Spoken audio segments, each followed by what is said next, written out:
మణికట్టుతో నువ్వు పూజ చేస్తే గుడి వదిలి దిగి వచ్చిన దేవుడు. ఎన్నికలతో పొలం పనులు చేస్తే సిరిలక్ష్మిని కురిపించను పంటలు.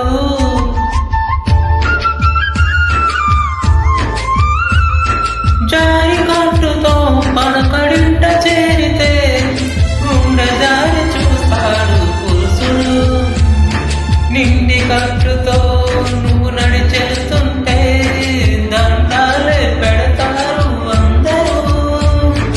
అన్నం తిన్న తదుపరి నీ మూతిని తుడిచేది, కన్నీరై ఉన్నప్పుడు నీ చెంపలు తడిపేది.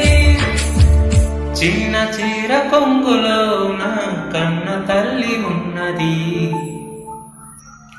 చీరలోని గొప్పతనం తెలుసు